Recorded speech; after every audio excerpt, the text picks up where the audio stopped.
داتا علی اجمیری نے کوئی مکان نہیں بنایا، جائیداد نہیں بنائی، اولاد ایک شادی کی، بچے نہیں ہوئے، دوسرا نکاح نہیں کیا، زندگی گزار دی دین کے لیے۔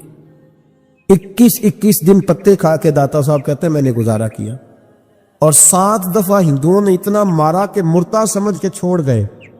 اللہ نے زندگی دی، اس شخص نے زندگی گزار دی، اور یہاں آج ایک مولوی ممبر پہ بیٹھ کے اتنی لمبی زبان کھول کے کہتا ہے داتا صاحب کے مزار پہ شرک ہوتا ہے۔ اسے خیال ہی نہیں آیا کہ اس کی بات کر رہا ہے۔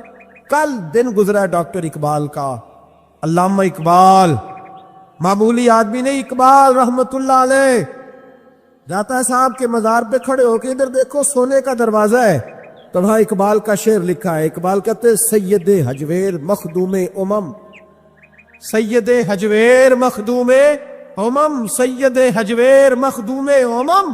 اقبال کہنے لگے علی بن عثمان حجویری وہ موشن ہے مسلمانوں کا کہ ساری امت کو آ کے ان کی خدمت کرنی چاہیے، یہ امت مسلمہ کے مخدوم ہے، سید حجویر مخدوم امم۔ اور اقبال نے حرم کہا ہے داتا صاحب کے مزار، میں نہیں کہتا وہ حرم ہے، اقبال کہا کرتے تھے یہ حرم ہے، اس لیے کہ یہاں معین الدین اجمیری جیسے لوگ آ کے وظیفے پڑھتے ہیں، وہ چلے کرتے ہیں یہاں آ کے، معمولی بات ہے۔ میں نے کہا آپ کا ذرا قریب ہے۔ ایک انگریز آیا تھا، دورہ کر کے گیا واپس، کسی نے کہا لاہور بھی دیکھا ہے، اس نے کہا دیکھا ہے، کہا شیش محل بھی ہے، کہا ہے، مینار پاکستان بھی ہے، کہاں ہے، اس نے کہا یار بڑا کچھ ہے، کچھ ہے دیکھی تو نے، کہا ہاں بڑا کچھ دیکھا ہے، اور لاہور میں نے ایک قبر دیکھی ہے، وہ قبر اس طرح کی ہے کہ مسلمانوں کے دلوں پہ حکومت کر رہی ہے، دل قبضے میں ہے اس درویش کے، اس صوفی کے قبضے میں، ہمارے نیڑے ہے نا ذرا اس طرح کی قدر و منزلت، ورنہ حضرت اجمیری، حضرت بابا فرید صاحب، یہ سارے لوگ یہاں حاضری دینا، حضرت سلطان باؤ جیسے لوگ ان کی تعریفیں کرتے، کہتے ہیں یہ بڑا آدمی ہے بھائی، علی اجمیری بڑا آدمی ہے۔ تو ان صوفیاء کا پیار، اولیاء کا پیار، نسائی شریف سنو، نسائی کا حوالہ، میرے رسول پاک صلی اللہ علیہ وسلم نے فرمایا قیامت کے دن کسی کو طاقت نہیں ہوگی اللہ کی بارگاہ میں بولنے کی، نسائی شریف عرض کر رہا ہوں، اور سیاستہ کی روایت ابن ماجہ میں بھی موجود، کسی کو طاقت نہیں ہوگی رب کریم کی بارگاہ میں بولنے کی، لیکن فرمایا اللہ کی بارگاہ میں قیامت کے دن سب سے زیادہ تکرار کچھ نیک لوگ اپنے دوستوں کے بارے میں کریں گے، تکرار کریں گے اللہ کی بارگاہ میں ادب کے ساتھ، ناز کے ساتھ۔ دوسرا ترجمہ یہ کر لو کہ اللہ کی توفیق سے بولیں گے، اللہ خود چاہے گا یہ بولیں، اللہ فرمائے گا جاؤ جنت میں نیک لوگوں کو، تو حضور فرماتے ہیں وہ کہیں گے یا اللہ پہلے انہیں بھی بلا جو ہمارے ساتھ نمازیں پڑھتے تھے، جو ہمارے پیچھے جمعے پڑھتے تھے انہیں بھی بلا، جو ہمارے ساتھ شریک ہوتے تھے بلا، یہ مصطفیٰ کے لفظ ہے۔ نبی پاک صلی اللہ علیہ وسلم فرماتے ہیں رب کریم فرمائے گا وہ تو جہنم میں ہے، کیونکہ تو گناہ زیادہ، پاپ زیادہ، تو وہ کریں کہ مولا پہلے انہیں بلا تب ہم جنت میں جائیں گے، تو اللہ فرمائے گا اذهبوا فاخرجوا منهم من عرفتهم، جاؤ، یہ لفظ ہے حدیث کے، اللہ ان سے کہے گا جاؤ جہنم کے دروازے تک جاؤ، اور جس جس کو پہچانتے ہو ان سب کو جہنم سے نکال کے جنت میں داخل کر دو۔ یہ اللہ اختیار دے گا اپنے نیک بندوں، یہ اللہ اختیار دے گا اپنے نیک بندوں کو کہ جاؤ جس جس سے تمہاری واقفیت ہے نا، من عرفتہم، جس جس کو تم پہچانتے ہو، جس جس سے واقفیت ہے اسے نکال کے جنت میں۔ اور میرے نبی پاک کا تو مشکات میں یہ فرمان بھی موجود ہے، ایک گناہگار نے کسی اللہ کے ولی کو وضو کرایا تھا، اور ایک حدیث میں یہ ہے کہ ایک پیالہ پانی کا پلایا تھا، وہ گناہگار جا رہا تھا جہنم کی طرف، فرشتے لے جا رہے تھے، ولی جنت میں جا رہا تھا، تو اللہ نے ملاقات کرا دی۔ ملاقات کس نے کرائی؟ نہیں، کس نے کرائی؟ اللہ۔ اس کا مطلب ولیوں سے ملاقات بھی اللہ ہی کراتا ہے، اللہ نے ملاقات کرا دی۔ تو فرشتوں سے چھڑا کے وہ بندہ دوڑا، بابا جی سے کہنے لگا مجھے پہچانتے ہو؟ انہوں نے کہا نہیں پہچان کرا، کہ حضور ایک دفعہ آپ ہمارے علاقے آئے تھے، میں نے وضو کرایا تھا، میرے مصطفیٰ کریم فرماتے اللہ کی توفیق سے ولی واپس پلٹ گئے، وہ عالم واپس آ جائے، وہ نیک آدمی واپس آ جائے، اور کہا مولا مجھے وضو کرایا اس نے، پانی پلایا، میری تو حیثیت نہیں، تو جزائیں دینے والا ہے نا، اور تیرا بندہ سمجھ کے پلایا، چہرے پہ داڑھی دیکھ کے پلایا, دین کا نوکر سمجھ کے پلایا. مجھے اس نے مصطفیٰ کریم کی شریعت کا ایک ادنا خادم سمجھ کے, تو اللہ اس پہ مہربانی کر. میرے حبیب فرماتے ہیں پانی پلانے کی برکت سے اللہ اس گناہگار کو بھی جنت عطا فرما دے گا. کچھ باتیں ایسی ہیں جنہیں تھوڑا سا غور کے ساتھ, ٹھنڈے ذہن کے ساتھ سمجھا کریں. اسلام کی تاریخ 1400 سال کی ہے. 1000 سال پہلے کے داتا صاحب بزرگ ہیں. داتا صاحب فرماتے ہیں میں اس زمانے میں مرید ہوا, مجھے اجازت ہوئی, میں نے اپنے مرشد کی خدمت کری, پھر مجھے حکم ہوا اپنے قلم سے لکھتے, پھر میں لاہور آیا. اگر 1000 سال پہلے سے پیری مریدی کا, طریقت کا, تصوف کا سلسلہ جاری ہے, آج لوگ کہتے ہیں یہ نئی بات ہے, یہ کل شروع ہوا ہے. داتا صاحب رحمۃ اللہ علیہ کے وصال پر ان کا عرس شروع ہوا, یعنی عرس بھی 1000 سال سے ہوتے چلے آ رہے ہیں. آج بعض لوگوں کو غلط فہمی ہوتی ہے کہ یہ آج کی کوئی نئی ایجاد ہے, اور اگر 1000 سال پہلے کے لوگ ضرورت محسوس کرتے تھے کہ پہلے کسی درویش کی خدمت کریں گے تو پھر ہمیں کچھ ملے گا, تو ہمارا تو زمانہ ہی بڑا عجیب ہے. یہاں بہت سارے لوگ ہیں جو کہتے ہیں میں خود قرآن جانتا ہوں, حدیث جانتا ہوں, میں خود بڑا سمجھدار ہوں, مجھے کسی کی کیا ضرورت ہے. بہت ساری چیزیں ایسی ہیں جنہیں ہمیں غور سے دیکھنا چاہیے.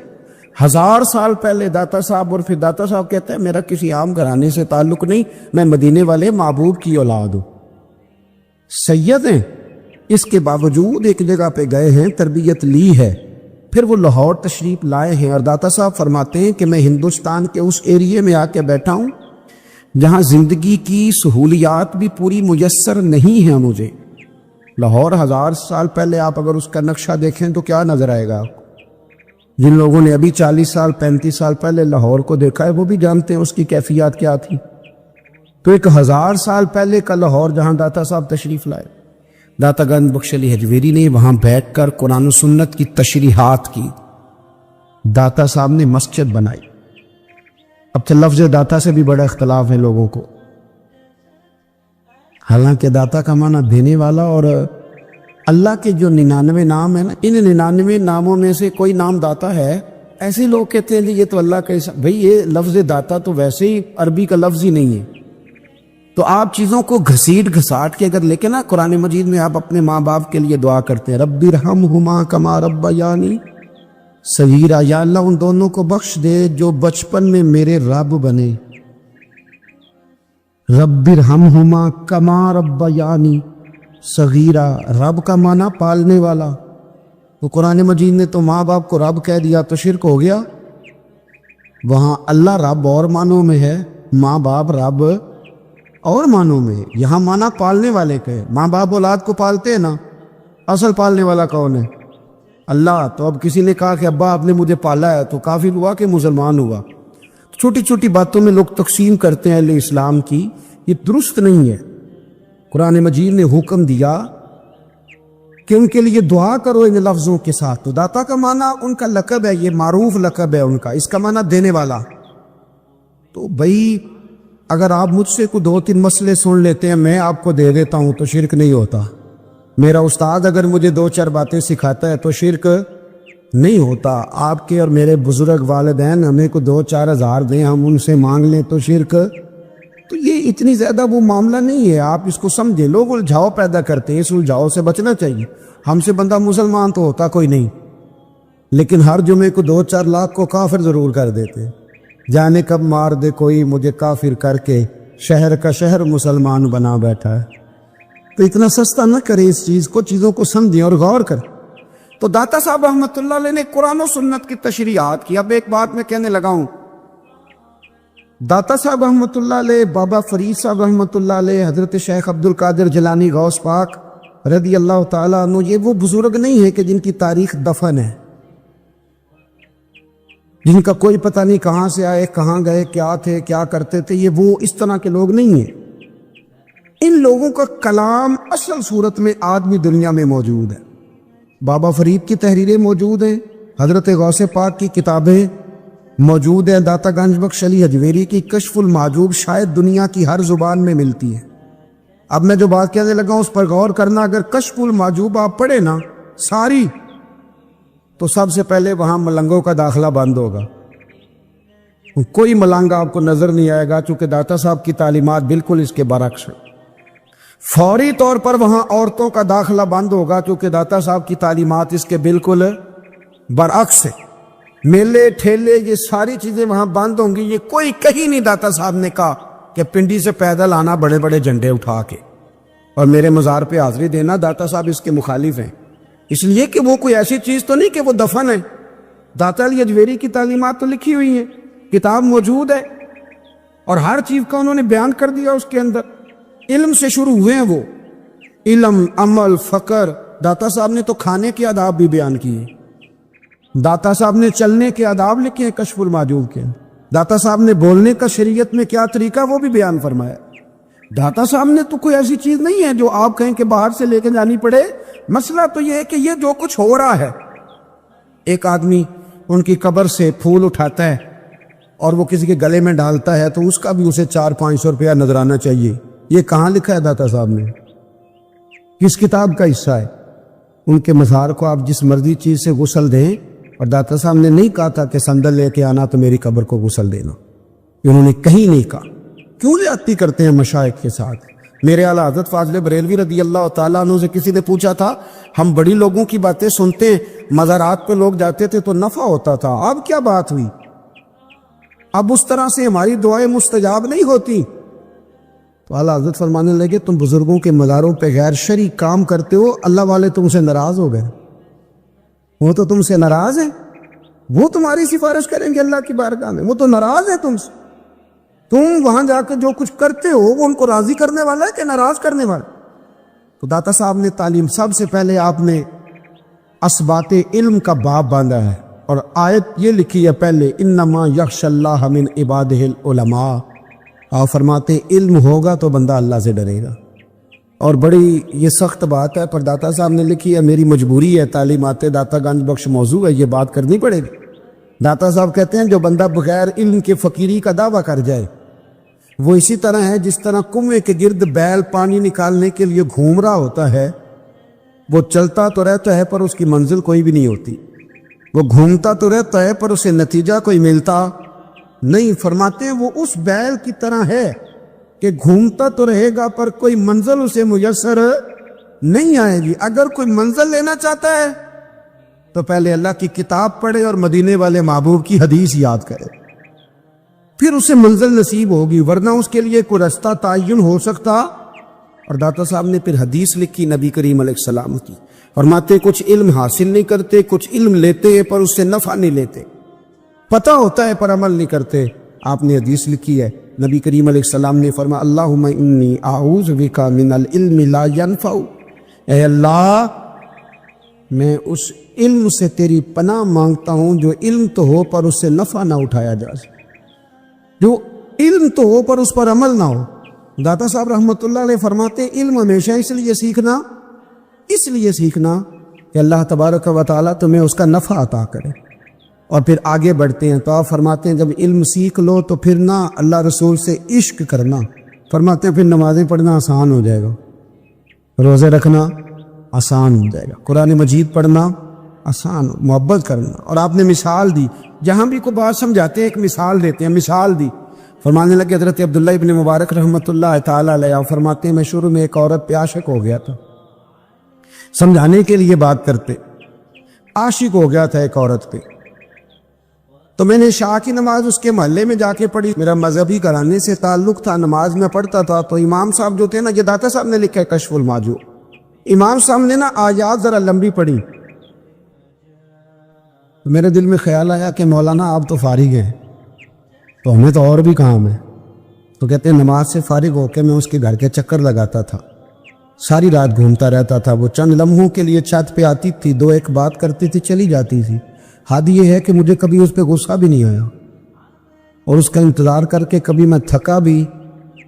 یہ داتا صاحب لکھ رہے ہیں. حضرت عبداللہ ابن مبارک فرماتے ایک رات میں گیا، اسی طرح میں نے نماز پڑھی، پھر میں اس کے گھر گیا. میں ساری رات، سردیوں کی ٹھنڈی رات، 11-12 گھنٹے اس کے گھر کا طواف کرتا رہا، معاذ اللہ چکر لگاتا رہا. آدھی رات کو سحری کے وقت وہ چھت پہ آئی 1 منٹ کے لیے. اور کہنے لگی گھر میں مہمان بہت زیادہ ہیں، آج بات نہیں ہو سکے گی۔ حضرت عبداللہ ابن مبارک فرماتے ہیں کہ میں جب واپس لوٹا تو نہ مجھے اس پہ غصہ تھا نہ مجھے تھکاوٹ تھی، بلکہ میرے دل کے اندر اس کے لیے محبت بڑھ رہی تھی۔ میں کہہ رہا تھا کتنی اچھی ہے بیچاری، اتنے رش میں بھی اور اتنی مجبوری میں بھی 1 منٹ کے لیے چھت پہ آئی ہے، پھر بھی مجھے اس سے پیار بڑھ رہا تھا۔ کہتے ہیں جب میں تھوڑا آگے بڑھا تو فجر کی اذان ہو رہی تھی، یکدم میرے اندر سے آواز اٹھی۔ میں نے کہا عبداللہ اگر تو ایک عورت کے لیے ساری رات کھڑا رہتا ہے، نہ تھکاوٹ ہوتی ہے نہ غصہ آتا ہے بلکہ پیار بڑھتا ہے، اگر عورت کے لیے بندہ کھڑا رہ سکتا ہے تو رب رسول کے لیے بھی کھڑا رہ سکتا ہے۔ پھر تراویح پڑھنا کوئی اتنا مشکل کام نہیں ہے، پھر تہجد کے لیے اٹھنا کوئی مشکل کام نہیں ہے، شرط یہ ہے کہ پیار ہو جائے۔ ایک عورت کے لیے اگر یہ سارا کچھ ہو سکتا ہے تو اللہ رسول کے لیے بھی ہو سکتے ہیں۔ فرماتے ہیں میں نے توبہ کر لی، اور پھر میرا حال یہ ہے کہ وہ توبہ کی اور پھر 60 سال گزر گئے، ساری رات مصلی پہ کھڑا رہتا ہوں، مجھے کبھی تھکاوٹ نہیں ہوئی، پھر کبھی تھکاوٹ نہیں ہوئی۔ تو داتا صاحب کہتے ہیں پہلے علم سیکھ، پھر اس کے بعد اللہ رسول سے پیار کر، اور پیار والی نماز پڑھ، مشقت والی نہ پڑھ، یعنی بوجھ والی نہ پڑھ کہ اب میری جان چھوٹ جائے تو میں بھاگ کے جاؤں، تم ادھر بیٹھو تو میں دوڑ کے نماز پڑھ کے آیا، یہ والی نماز نہ پڑھ۔ پھر تو آیا تو پھر ذوق پیدا کر، پھر تیرے اندر شوق ہو، پھر تو توانائی والا جذبہ رکھے دین کے معاملے میں۔ پھر داتا صاحب ایک تیسری بات ارشاد فرماتے، ایک تیسری بات داتا صاحب کرتے ہیں۔ داتا صاحب کہتے ہیں کہ یہ یاد رکھ کہ جو تجھے اعزاز ملے گا نا زندگی میں، اعزاز تجھے جو زندگی میں ملے گا اور کوئی کرامت اگر تجھے ملے گی تو وہ صرف نبی پاک علیہ السلام کی سنت اور شریعت کی وجہ سے ملے گی۔ تو جتنے مرضی چلے کاٹ لے، وظیفے کر لے، کالا جادو، نیلا جادو، پیلا جادو، جو مرضی تو سیکھ لے، اگر تجھے کوئی اللہ شان دے گا تو صرف اس لیے دے گا کہ تو نبی پاک کے دین پہ عمل کرتا ہے۔ اللہ کرے آپ کو میں یاد کرا سکوں، اللہ کرے ایسا ہو جائے اور میری جماعت سمجھنے لگ جائے کہ داتا صاحب کہتے ہیں سنت شریعت پہ عمل کرنا چاہیے، اور میں کوئی ایسی چھپی چھپائی بات بھی نہیں کر رہا۔ کشف المعجوب دنیا کی ہر زبان میں اردو میں ملتی ہے، آپ لے کے دیکھ سکتے۔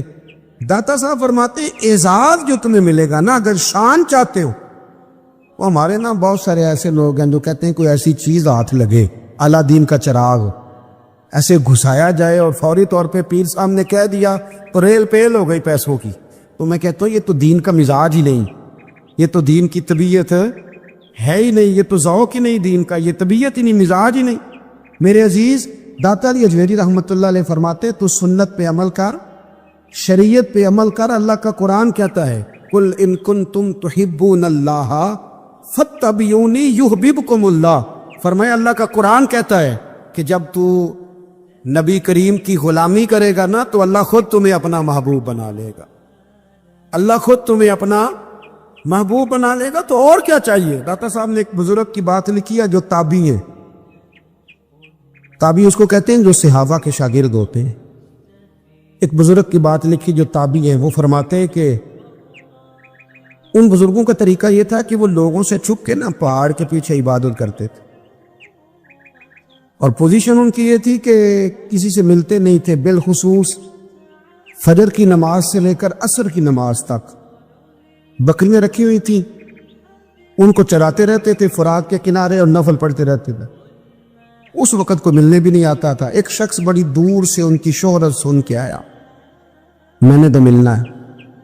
لوگوں نے کہا وہ اس وقت نہیں ملتے، ناراض ہوتے ہیں۔ اس نے کہا اللہ کا بندہ ہے نا، ناراض ہو بھی جائے گا تو لمبا ناراض رہے گا نہیں، اللہ والے جلدی راضی ہو جاتے۔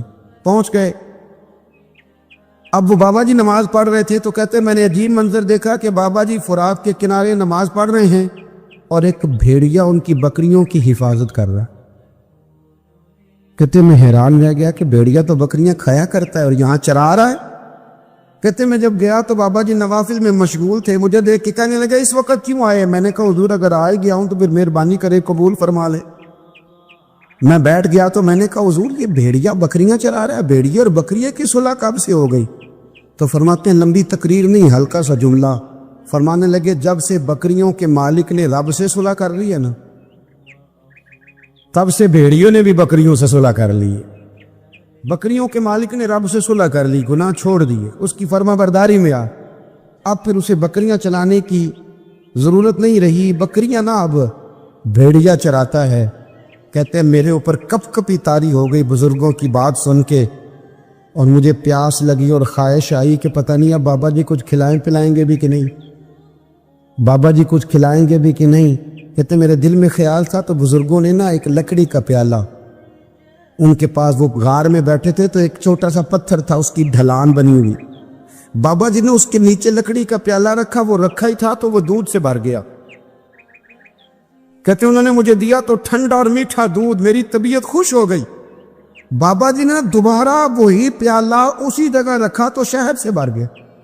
1000 سال پہلے داتا صاحب لکھ رہے ہیں، کہتے مجھے دیا، میں نے فوراً کہا، میں نے کہا حضور یہ دودھ تو گائے بھینس دیتی ہے، پہاڑوں سے تو نہیں نکلا کرتا، اور شہد تو شہد کی مکھیاں دیتی ہیں، پتھروں سے تو نہیں نکلتا، یہ آپ کہاں سے نکال رہے ہیں؟ تو کہتے ہیں وہ قرآن مجید پڑھنے لگے۔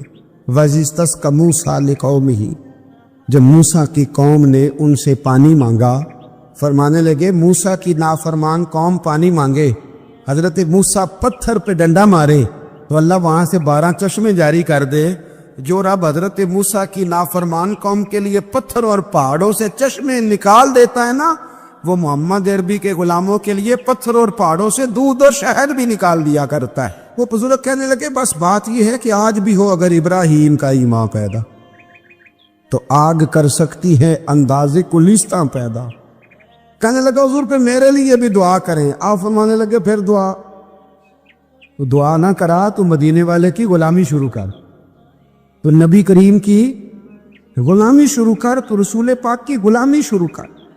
ایک بات علم، پھر فرمایا اللہ رسول سے محبت، پھر فرمایا حضور کی غلامی۔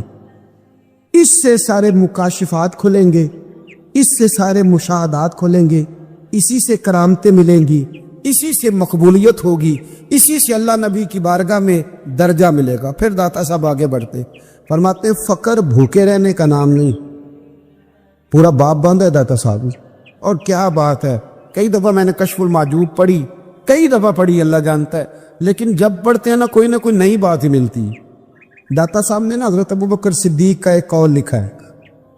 حضرت ابوبکر صدیق اللہ کی بارگاہ میں دعا کرتے، کہتے یا اللہ مجھے پیسے زیادہ دے۔ اللہ اکبر، انداز لے کے داتا صاحب نے لکھا یا اللہ مجھے پیسے، اللہ مجھے مال زیادہ دے، پر مالک مجھے مال کی محبت نہ دینا۔ عجیب دعا ہے بھئی یہ بھی، اللہ پیسے دے پر پیسوں کی محبت۔ اب داتا صاحب نے لکھا ہے ناراض ہونا ہوا تو داتا صاحب سے ہونا۔ داتا صاحب کہتے ہیں میں نے ایسے امیر دیکھے ہیں جن کے پاس دولت تو ہے پر انہیں دولت سے پیار نہیں، میں نے ایسے غریب دیکھے ہیں جن کے پاس پیسے تھوڑے ہیں پر پیسوں سے عشق کرتے۔ یہ داتا صاحب نے لکھا ہے، ناراض ہونا تو ان سے ہونا۔ میں نے ایسے امیر دیکھے ہیں دولت ہے پر دولت سے پیار، اگر اللہ نے دی ہے تو انہیں بانٹنا بھی آتا ہے، انہیں سخاوت کرنا بھی آتا ہے، کھلانا بھی آتا ہے، لیکن کچھ ایسے غریب دیکھے ہیں پیسے تھوڑے ہیں پر اللہ جانتا ہے عشق بڑا ہے دولت سے، وہ جیب سے باہر نکالنے کو تیار ہے۔ یہ داتا صاحب نے لکھا ہے۔ فرماتے فقر اس کا نام نہیں کہ تیرے پاس پیسے نہیں، دولت نہیں، بلکہ فقیری تو اس بات کا نام ہے کہ تجھے دولت سے پیار نہیں، تجھے دولت سے محبت، اس کا نام فقر ہے۔ تو میرے بھائی ہم لوگوں نے اپنے بزرگوں کو چھوٹے دائرے میں بند کر دیا، یہ ان کا دائرہ نہیں تھا۔ چلیں جی آگے بڑھتے ہیں۔ 5ویں بات داتا گنج بخش علی اجمیری، 5ویں بات داتا صاحب فرماتے ہیں کہ اپنی زندگی میں نا فقیر درویش کسی دنیا دار کے سامنے ہاتھ نہیں پھیلاتا، اپنی سفید پوشی بچا کے رکھتا ہے، وہ ہاتھ نہیں پھیلاتا۔ خواجہ قطب الدین بختیار کاکی کہتے ہیں میں ایک دن پھٹے کپڑے پہن کے اپنے مرشد حضرت خواجہ معین الدین اجمیری کے پاس گیا تھا تو خواجہ صاحب فرمانے لگے قطب الدین یہ کیا لباس پہنا ہوا ہے، یہ کیا؟ میں نے کہا حضور کیا ہوا؟ فرمانے لگے قطب الدین یاد رکھ فقیری اس طرح کی کرنا کہ بادشاہی معلوم ہو، کوئی یہ نہ سمجھے کہ بابے کو تو جوڑے کی ضرورت ہے ایسے کپڑے نہ لے کے دے دوں، اس طرح کی فقیری کرنا کہ فقیری بادشاہی معلوم۔ یہ کیا بات ہوئی کہ رنگ روپ اس طرح کا اختیار کرنا کہ ترس آئے کہ چلو حضرت صاحب کو بندہ 500 دے ہی جائے مہربانی کر کے، یہ کوئی رویہ نہیں ہے دین کا۔ داتا گنج بخش علی اجمیری فرماتے ہیں اپنی ذات پر کبھی سوال کا دروازہ نہ کھولو۔ آپ فرماتے ہیں میرے مریدوں سے پوچھ لو، میں نے دینے کا مزاج بنایا ہے، لینے کا مزاج نہیں بنایا۔ فرماتے تھے اپنی ذات پر سوال کا دروازہ، کچھ لوگوں کی مجبوری ہوتی ہے قرض پکڑنا، قرض اٹھانا سنت ہے، ضرورت پڑ جائے تو قرض لینے میں منع، کچھ کی مجبوری ہے، کچھ کو شوق ہے، وہ اصل پیسے جو ہوتے ہیں وہ انہوں نے کونے میں رکھے ہوتے ہیں، اس سے 5,000 لے کے خرچ کر لیا، پھر دوسرے سے 5 لے کے اس کو دے دیا، پھر اس سے 5 جو لیا تھا پھر تیسرے سے لے کے اس کو دے دیا۔ یہ مزاج نہ بنائیں۔ جب سوال کا دروازہ کھل جاتا ہے تو پھر ساری زندگی دوبارہ بند نہیں ہوتا۔ مانگنا ہے تو اللہ رسول سے مانگیں، لوگوں سے مانگتے پھرنا، دنیا داروں سے سوال کرنا، اپنی ذات پر سوال کا داتا صاحب نے پورا باب باندھا ہے، پورا باب۔ اور داتا صاحب فرماتے ہیں صوفیاء کی ایک جماعت ہے جو کہتی ہے ہم نے تو کبھی اپنی زبان پر دکھ بیان ہی نہیں کیے، ہر شے اپنے رب رسول کے حوالے کر دی، ہر شے اللہ رسول کے۔ اور داتا صاحب کہتے ہیں کچھ ایسے بھی ہیں جو دعا بھی نہیں مانگتے، لوگوں کے لیے مانگتے، اپنے لیے نہیں مانگتے۔ آپ دعا کیوں نہیں مانگتے؟ تو کہتے ہیں اللہ کو تو پتہ ہی ہے ہمیں کیا چاہیے، اسے تو پتہ ہی ہے۔ ایک بزرگ کی بات لکھی ہے داتا صاحب نے، میری جماعت میں نا مزاج ہے کرامتوں کا، مجھے وہ ساری باتیں بھی آتی ہیں کہ ایک بندہ کراچی سے آیا، داتا صاحب حاضری دی تو اس کی لاٹری نکل آئی، یہ بھی مجھے آتی ہے، لکھی پڑھی ہے میں نے، کتابوں میں ہے یہ بھی۔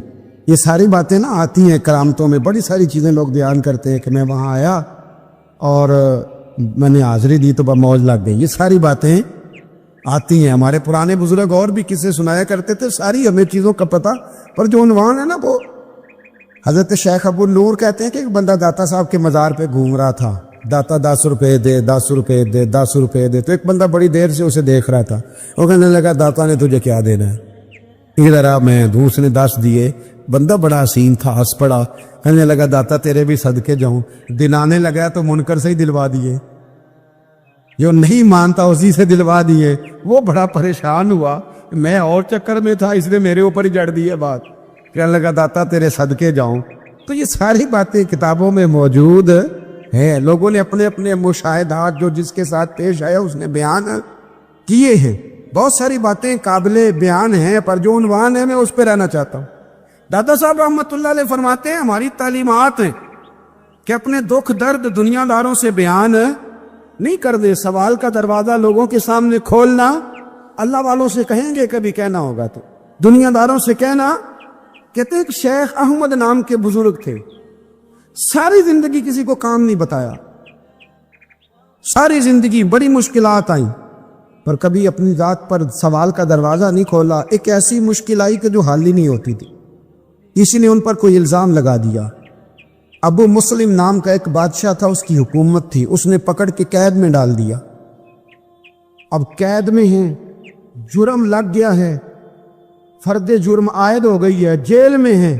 لوگ کہنے لگے حضرت جی اپنی صفائی میں کچھ کہیں، فرمانے لگے ساری زندگی بندوں سے کچھ نہیں کہا، اللہ رسول کو پتہ ہے میں بے گناہ ہوں، مجھے کہنے کی ضرورت نہیں۔ داتا گانی بخش علی حجویری نے لکھا ہے، داتا صاحب کہتے ہیں تو یقین کامل تو پیدا کر، تو ایمان تو پختہ کر۔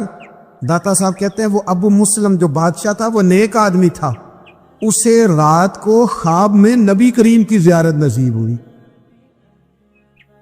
اور حضور سید عالم صلی اللہ علیہ وسلم فرمانے لگے تو نے اللہ کا ایک نیک بندہ جیل میں ڈال دیا، ڈر نہیں آتا، وہ تو بے گناہ ہے۔ بادشاہ آدھی رات کو خود اٹھا، داتا صاحب فرماتے ہیں کسی گارڈ کو نہیں بھیجا، پولیس والے کو نہیں بھیجا، جیلر سے نہیں، خود گیا، جا کے جیل کا دروازہ کھولا، دروازہ کھول کے اس درویش کو آزاد کیا، کہنے لگا بابا جاؤ مجھے پتہ چل گیا بے گناہ ہے۔ بابا جی سلام کر کے جانے لگے تو بادشاہ پھر آگے آیا، ہاتھ باندھے، ہاتھ چومے، کہنے لگا حضور آپ بڑے نیک ہیں، میرے لیے کوئی حکم ہو تو بتائیے گا، میرے لائق کو خدمت ہو تو بتائیے گا۔ تو شیخ احمد فرمانے لگے تجھے ابھی بھی سمجھ نہیں آئی، تجھے ابھی بھی نہیں سمجھ آئی؟ کہنے لگا حضور کیا؟ فرمانے لگا جو تہجد کے وقت تجھے اٹھا کے مجھے رہا کرنے بھیج سکتے ہیں وہ میری کوئی ضرورت باقی رہنے دیں گے؟ مجھے کوئی ضرورت پڑے گی کسی اور کو کہنے کی؟